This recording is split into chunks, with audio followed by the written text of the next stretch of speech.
Well,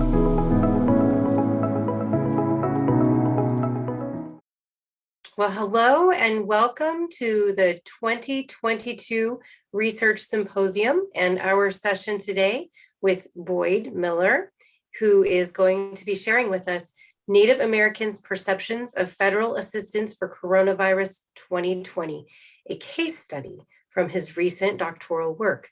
And I would like to ask participants to share their questions in the chat box, and we will hopefully have a little bit of time at the end of the presentation to return to those. So thank you so much, and take it away, Boyd.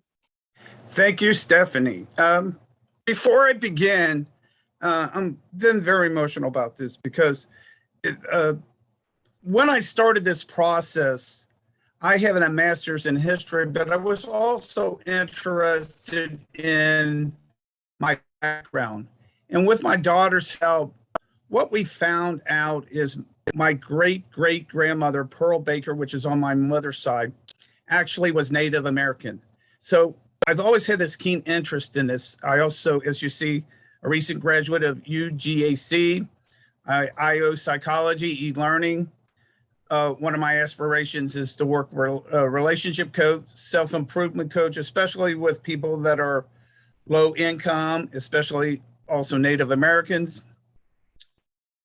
I'm an author of a book called Native American Removal in Early Years of the Environmental Qualities, the 15th through the 19th century. And this is what my love of Native American and Native American history.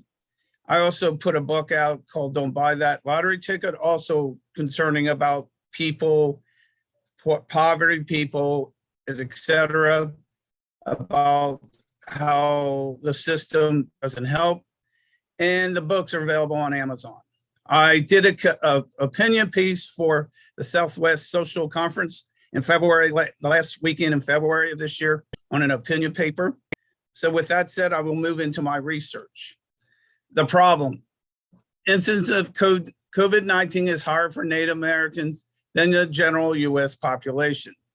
16% of the Arizona state's COVID-19 related deaths were Native Americans, despite Native Americans representing only 6% of the of Arizona population. So there's a problem there. Potential causes: lack of clean water supply. There's a video on YouTube that talks about people having to take in water because of the issue of clean water sources, if somebody wanted to load that down. Crowded living conditions. Sometimes there are 2 or 3 generations living in just a 2 or 3 bedroom mobile home. Plus you don't have water. Conditions of poverty among Native exacerbate the COVID-19 epidemic. Conditions such as crowding, a lack of electricity, are conducive to the spread of disease. Without resources and timely assistance, entire tribes could risk being eradicated. Research gap. Several search revealed no study on COVID-19 pandemic from perspective of a member of a Native American tribe. Found only statistics of Native COVID on federal government websites such as Center for Disease Control. In other words, what was going on here, a lot of it was statistical and not really in the perspective of the Native American people and Native American tribes.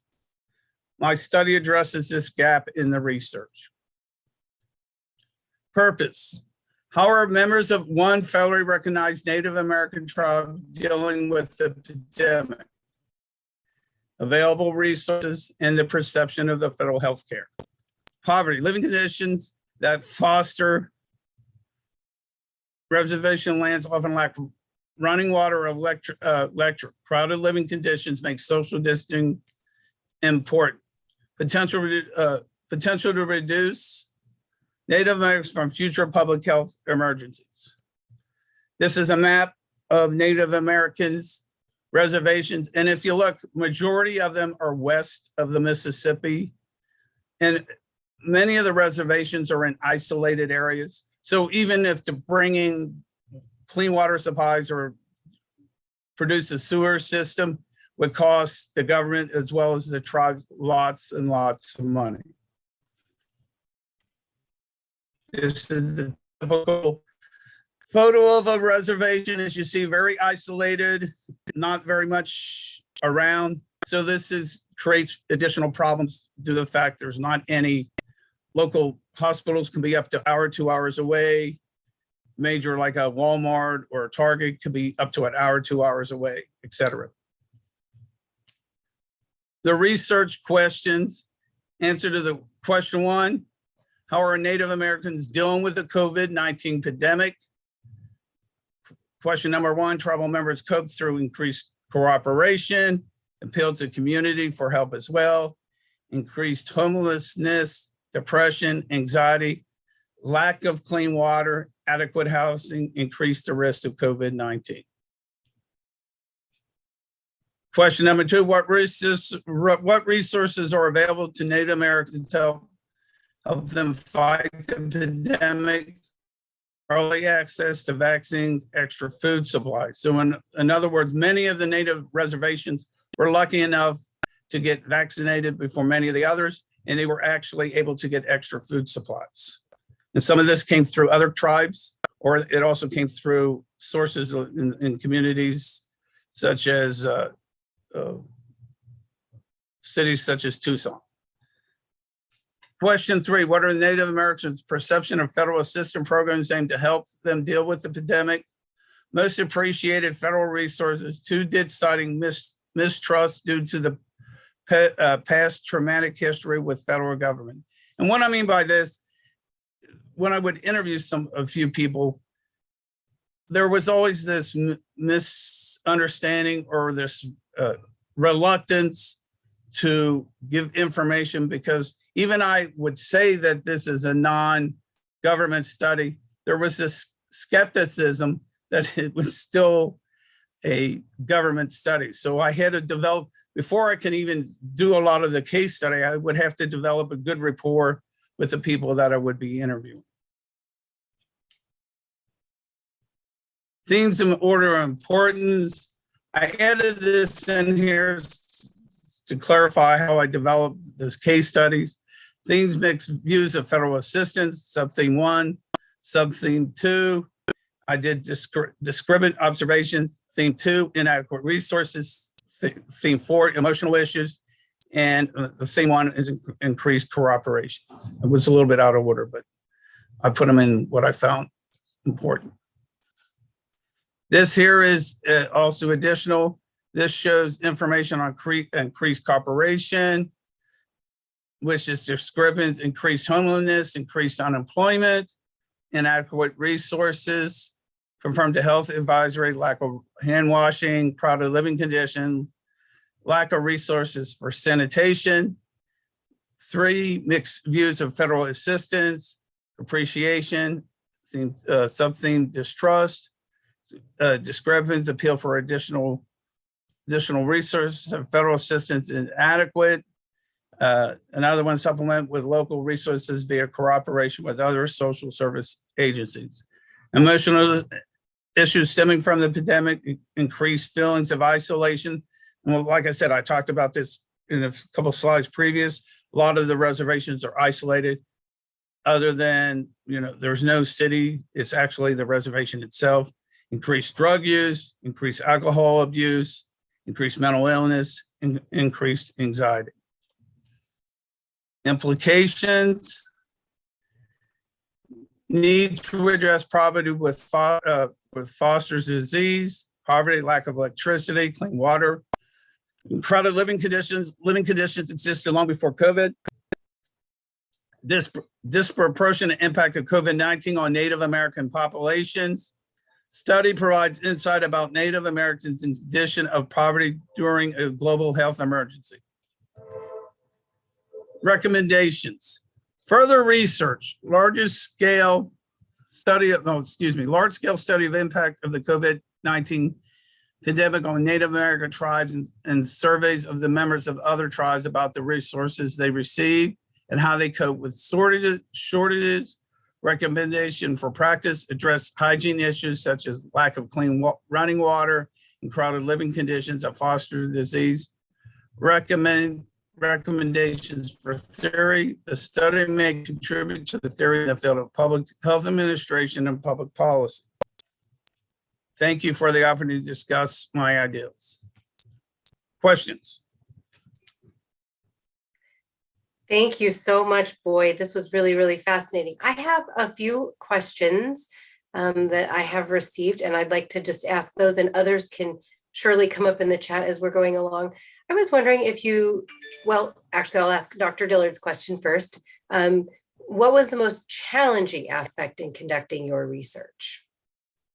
The challenging, and I call that part of the limitations of the study, is if I had to do this over again, well, the COVID played a real big impact on this because there was a lot of social distancing.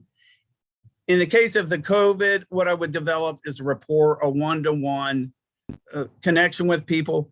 When you're using a computer, there's this mistrust of, well, and there's also a few people that I took to mistrust of technology because they think the government's, observing them.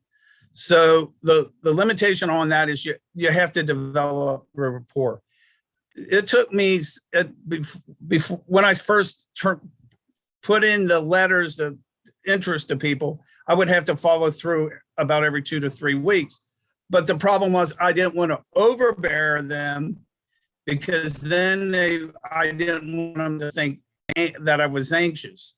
So what happened in the beginning, because I'm still new learning from all this process, is 1 or 2 people I would call them every 2 or 3 days. And then I realized I needed to step back from that. So then I just started to develop a rapport with it. I would email them and then I would call them and then would Zoom with them. So I developed a rapport. The point is the rapport is a big key issue with developing the trust and understanding. The big issue was I would have to always tell them that this was not a government study, that it was an independent study for my PhD. So sometimes a couple of people I would have to repeat this several times. Thank you. That also addresses a question from Dr. Schmitz, who was asking, what do you do to build a trusting relationship? And you kind of talked about that, but I'm curious just to kind of take that a little bit further. Did you find that that was easier to do via email or on the phone? Were you able to, did you speak to anybody face to face? What worked best, and what would you recommend for other students who might be planning to do research like this in the future? Well, the first thing I would do is I would make a phone call and then do a one-to-one topic with them. I mean, when I was a forester out west, if we had an issue on a reservation, they used to send me, because then there was this one-to-one contact with people, especially it was usually the tribal leaders itself. But what I would do different in this is I would have sent the letter, made a phone call, and then done a Zoom. I found that the Zoom was more of a personal, but the issue there is the technology on many of the on the reservation was sparse. It was in and out, so the Wi-Fi was an issue in itself. So the alternative was phone calls, as far as I was concerned with this research. Very, very useful insight for others who are planning to do this. I like the strategy that you suggest, sort of easing into that.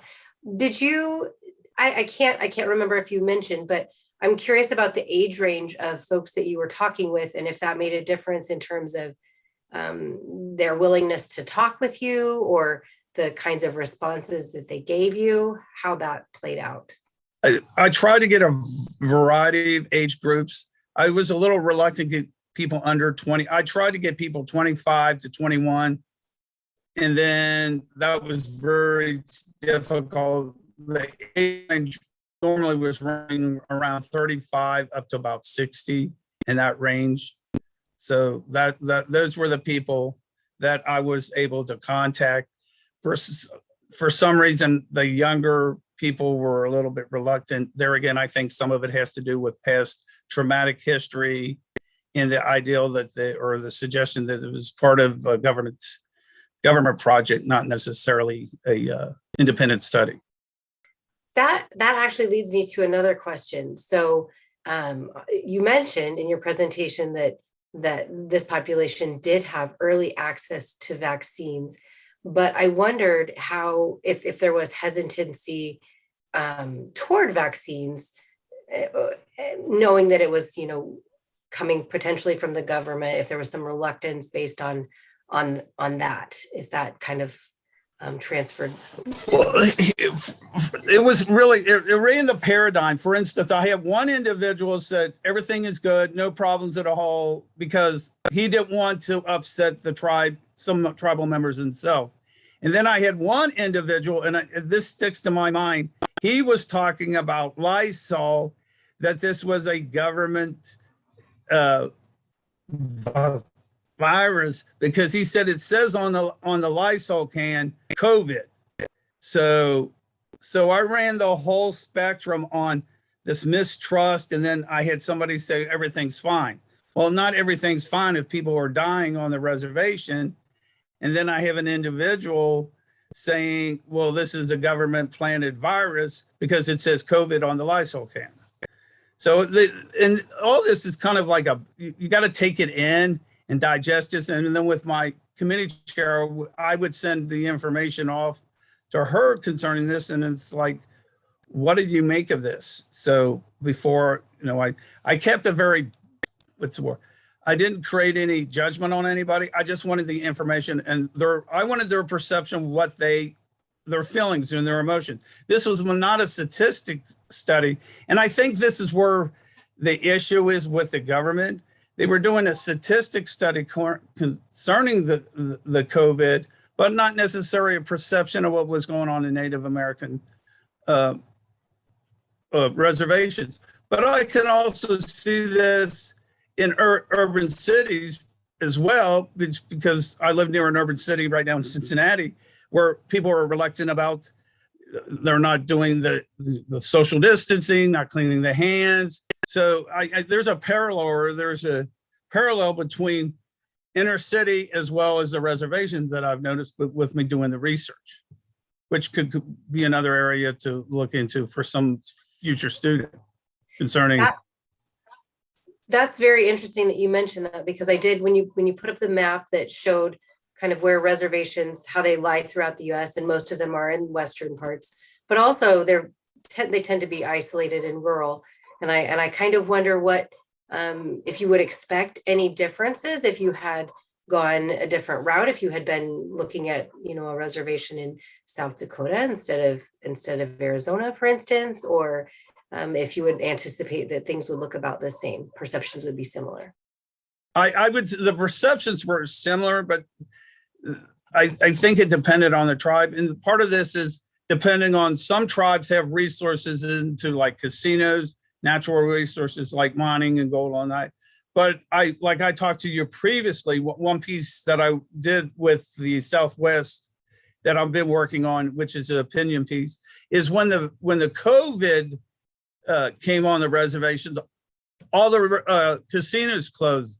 So in essence, the casinos revenue, which the tribes count on for social, economic, schools, they lost all that revenue, and they will never get that revenue back. That is very interesting. And I think I mentioned to you too, when we were talking at one point, that I've noticed some things are still closed.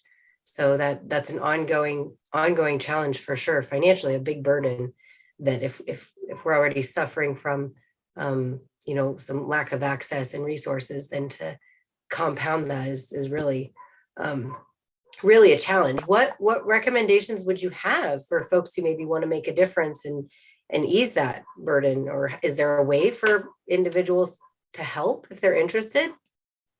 I would say,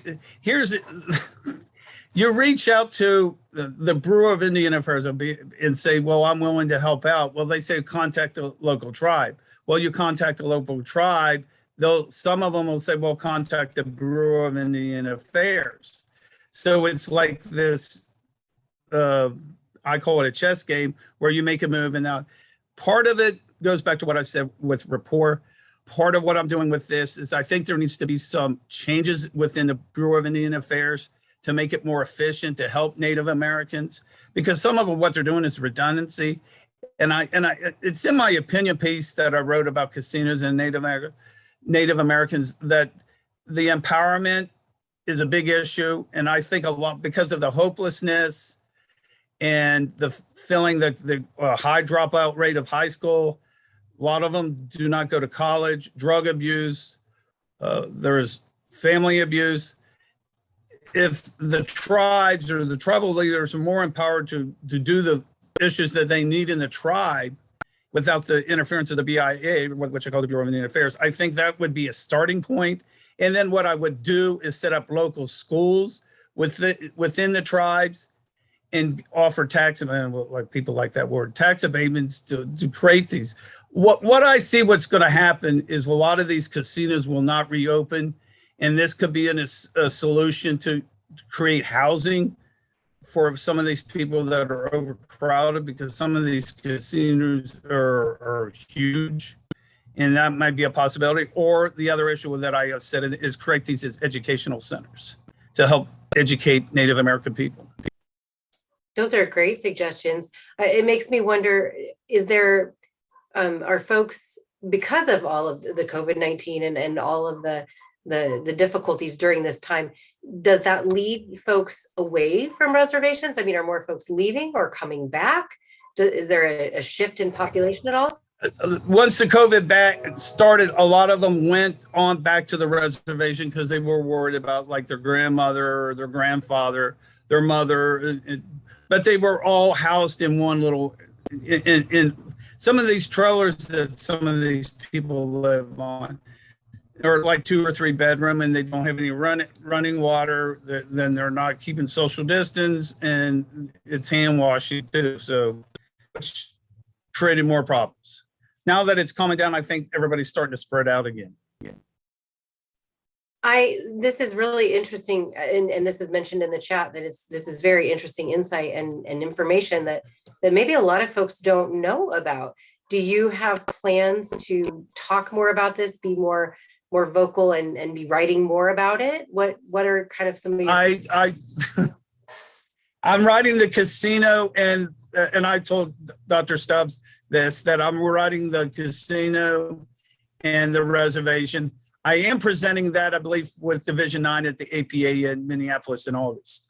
They expressed an interest in that. I'm going to continue writing. I like to write. Maybe I'm not the best writer in the world, but I continue to be the very, very vocal point about this. I feel this is very passionate, and I feel this needs to be addressed. But here again, it's not only what I'm finding out too, it's also very prevalent in really urban poor areas where this is an issue too. So it's not, I'm not just keying just Native Americans. This is a key issue in, like, I'm sure it's a key issue in urban settings in big cities like Chicago, Detroit, Los Angeles, where people are struggling with this. Very true, very true. What was, it sounded like you kind of went into this research with an open mind. You just wanted to know about the perceptions. Were there any big surprises? Anything that, you really felt like, wow, I was not anticipating that? The point that I was surprised is the rapport. Like I said, I was a forester out west. When we used to have an issue, I would just go out to the tribe, talk with the tribal leaders. And I thought I would not, just because of my personality, dealing with tribes before, because I worked out of Ogden, Utah, so I did a lot of work in Medford, Oregon, Klamath Falls areas in Oregon, that I would not have any problems developing a rapport. I did have a problem because the people didn't know me. If they knew me, it would be a different story. And that dawned on me that I had to take a different approach. Do you think part of that was the topic, or just a general mistrust of a stranger?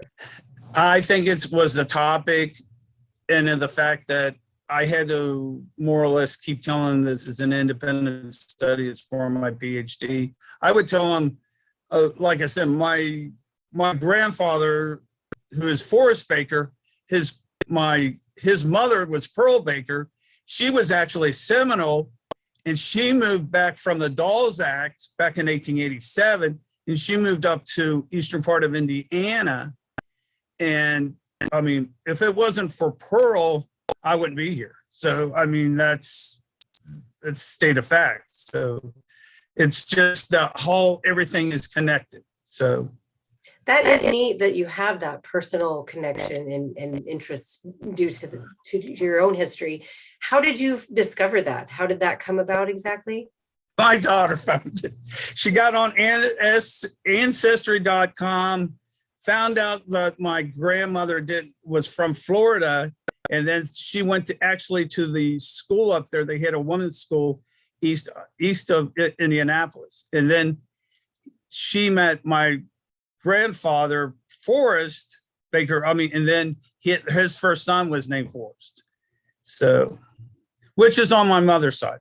So very neat, very neat. So what are your next steps other than, it sounds like you're going to be doing a lot of writing, and that's wonderful. Do you plan to continue doing research? And if you do, will you stick with this population that, since you've already put in that effort and built that trust and you have that rapport, or will you branch out? What are you thinking? I am going to branch out because right now the two areas I want to work on first is make this COVID look at other reservations as well. And then the other one is the big issue that when I was doing research was the casinos and the reservations, due to the fact because of the COVID, a lot of them are closed and they lost a lot of revenue, and that revenue is not going to be replaced. That makes sense. Well, do you have any last bits of insight or closing words of advice that you'd like to share with students or with folks who are just generally interested in this area, this topic? Just be persistent. If you got a passion for something, be persistent with it. This PhD for me when I first started it, we had the COVID, then we had to change the themes around. So it set everything back a year. And now I'm working on, APA formatting once that's done. So it's just, you got to be persistent. I think I told Bill, and I forget Bill's last name. Sorry, Bill, if you're watching, but it's just practice, and just keep being persistent. So that's if you got a dream, a passion. So I think that's excellent advice. Having been through that process myself, I think that is definitely key. So I appreciate it. I want to share one last thing, and I think I got this right, but Boyd, it is your birthday today, is it not? I would like to publicly wish you a happy birthday. What a great way to celebrate, to come and get to talk about the work that you have been doing so diligently for, at this point, probably years. I don't know quite how long it took you in this process, but happy birthday. And I hope you enjoy the rest of your day. And I thank you for taking some time out of a special day to come and spend with us. Well, I thought it was kind of funny that it happened today. So yes, it's very, very great timing, and lots of happy birthday wishes to you in the chat as well, I see. So I want to thank you again. I want to thank our audience for coming, and I would like to encourage the audience to note that there is a link in the chat where you can fill out some questions with regard to this presentation, and I will post in the chat as well a link to the website for the 4th Annual Research Symposium at UAGC, where you can view the recorded presentation. So if you missed part of this one, or if you missed one from yesterday or earlier today, you can go after the fact and take that in, as well as there are various e-posters there. And so I would encourage folks to check that out at their convenience. So thank you so very much. Please stay online. In about 6 minutes, we will be having another wonderful presentation. But again, thank you so much, Boyd. And I look forward to hearing more and seeing more of your work in the future. Thank you all.